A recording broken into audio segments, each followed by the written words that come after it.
우리나라의 고령화 속도는 세계 최고 수준입니다. 고령화 사회에서 고령 사회로 진입하는 시간이 프랑스는 115년, 미국은 71년 걸릴 것으로 예상되지만 우리는 불과 18년이 걸립니다. 그래서 우리에겐 3년 후면 고령 사회, 12년 후에는 초고령 사회가 예정되어 있습니다. 문제는 우리 노인들 거의가 노후 준비가 안 돼 있다는 열심히 겁니다. 일해왔지만 노후 준비를 하지 못해 퇴직 후에도 계속 일을 해야 하는 어르신들이 많습니다. 이런 분들이 이 불합리한 노동 환경에 함께 대응하기 위해 어르신 노조를 만들었습니다. 이란 기자입니다. 평균 53살에 퇴직을 하지만 실제 일을 그만두는 나이는 70살. 정년한 뒤에도 생계를 위해서 17년 이상은 일하고 있는 것입니다. 하지만 임시직이 대다수인 노인들은 고용 불안과 낮은 임금, 장시간 근로에 시달리는 경우가 대다수입니다. 이런 문제를 해결하기 위해 50살 이상 노인들이 노조를 만들었습니다. 같이 정보도 교환하고 같이 제2의 인생을 살아갈 수 있는 길을 찾아보자는 의미로 시니어 노동조합을 만들게 된 겁니다. 교섭권을 갖는 합법단체라는 점에서 노년층 권익에 실제 도움이 된다는 장점이 있습니다.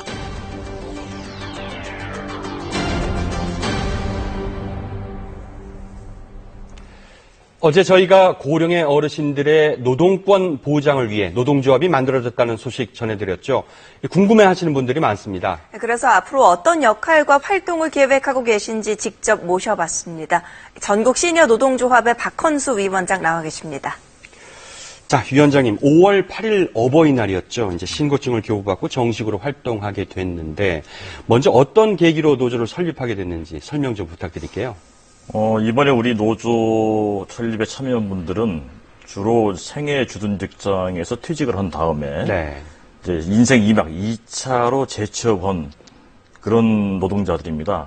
근데 그 재취업한 노동자들의 어떤 일자리라는 것이 아주 열악한 환경에 있고 정말 과거에 비해서 뭐 20, 30% 정도의 대우를 받을 수밖에 없는 그런 일자리 노동자들이 대부분인데 어쨌든 이런 그 장노년층 노동자들의 제2 인생의 삶에 대해서 뭐 정부나 많은 단체에서 관심을 가지고 있습니다만은 사실은 그 본인들의 어떤 직접적인 본인들의 체험하고 있는 그런 어려움을 해소해 줄 수 있는 방법이 없어서 적어도 그 노동조합이라는 조직을 통해서 우리가 좀 결속력을 강화해서 좀 합법적인 교섭권을 확보해서 합법적인 적법한 노동운동을 통해서 우리 시니어 세대 노동자들의 문제를 해결해보자. 이런 취지에서 우리가 설립을 했습니다. 이 노조를 설립하는 과정에서 어떤 어려움 같은 건 없으셨나요? 예. 주로 이제 아까 말씀드렸던 대로 이미 조합원을 경험한 사람들이기 때문에 그 조합원 시절을 굉장히 그리워했던 사람들이었습니다. 그래서 이 시니어 노동조합을 만들 수 있다는 것조차 사실 알 수가 없었거든요.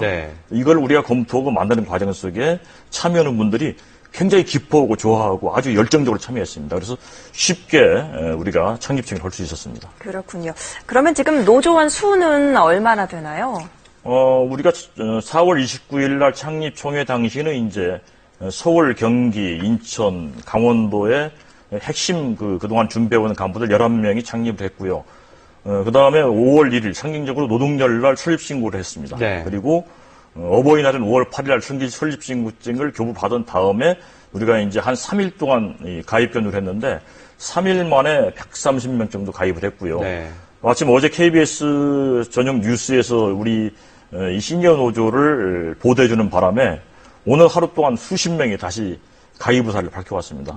아마 내일도 그런 현상이 이어질 것 같습니다. 그럼 어떤 분들이 가입할 수 있나요? 가입 자격 조건? 가입 자격은 우리 규약상 50세 이상의 전국의 노동자면 다 가입이 가능하고요. 구직자라 하더라도 이제 준조합원으로 가입을 할 수 있습니다. 그러니까 정조합원이 있고 준조합원이 있는 그렇습니다. 거죠? 가입 절차는 가입 신청서를 내면은 그걸로 가입이 확정이 됩니다. 그런데 이 어르신 노동조합은 이 시니어 노동조합이 처음이 아니죠? 제가 알기로는 작년 4월에 노년 유니온이라는 단체가 설립신고를 받은 걸로 알고 있습니다.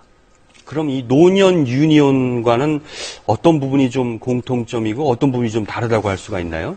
공통점이라면은 제가 노년 유니온 규약을 입수해서 봤는데 50세 이상 노동자로 조합원을 하는 것도 같습니다.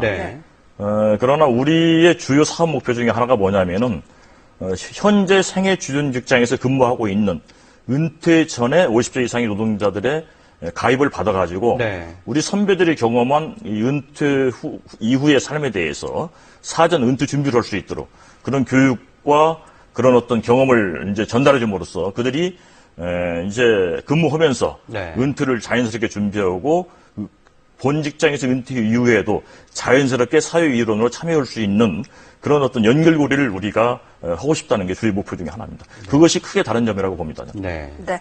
이 조합원들이 좀 이런 부분은 빨리 바뀌었으면 좋겠다, 개선됐으면 좋겠다 하는 것들은 어떤 부분들이 있습니까? 현재 우리 시니어 노조 조합원들이 하는 일이 아주 단순하고 열악한 일들을 하고 있습니다. 예를 네. 들어서 뭐 경비원이라든가 이런 걸 하고 있는데 네. 경비직으로 약속을 하고 입사를 했는데 조금 며칠 일 시킨 다음에 주차 관리까지 하라는 등 네. 이런 어떤 일을 좀 많이 시키고요. 뭐 임금 같이 주고 또 사실은 근로기준법이 최저의 기준인데 근로기준법을 안 지키는 사례가 너무나 많이 있습니다. 그래서 그런 부분에 대한 그 해소를 많이 하소연을 하고 있습니다. 네.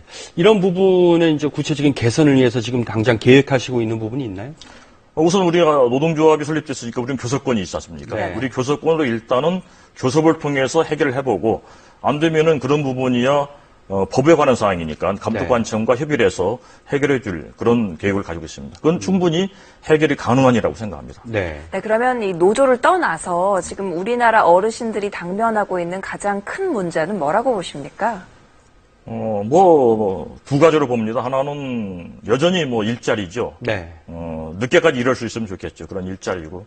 또 하나는 이제 우리나라가 OECD국 중에 노인 빈곤율 1위, 자살률 1위 아닙니까? 네네. 왜 자살하겠습니까? 경제적인 어려움과 외로움이거든요. 네. 그래서 그런 두 가지 문제를 좀 해결을 위한 여러 가지 정책이 많이 필요하다 이렇게 생각하고 있습니다. 네. 그래서 이제 우리 복지 정책에 좀 조언을 해주신다면 어떤 게 필요할 것 같습니까? 복지 정책에 조언을 해드린다면은 뭐 이 시대 최고의 복지는 역시 일자리라고 합니다. 네. 이 장노년층이 하는 일자리가 그렇게 쉽지는 않습니다. 다만 이제 좀 아쉬운 것은 그들 나름대로 평생 동안 자기가 해온 전문 분야가 있거든요. 네. 그런 분야가 퇴직을 하는 순간에 다 없어져 버립니다, 이게. 정부나 공공 부분부터 선도적으로 그런 경험들을 활용할 수 있는 그런 장노년층을 위한 일자리를 좀 만들어내고 또 사기업들 부분도 대기업부터 뭐 그런 어떤 일자리들을 우선적으로 만들어서 장노년층에 배정을 한다면은 네. 그것이 바로 이제 우리 최대의 복지가 되지 않을까 싶은 생각을 하고요.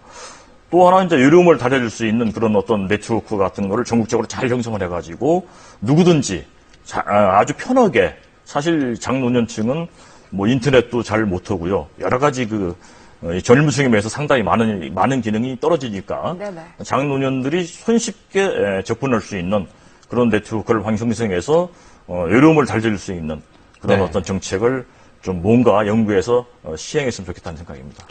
네, 알겠습니다. 전국 시니어 노조 좋은 활동 기대해 보겠습니다. 오늘 말씀 고맙습니다.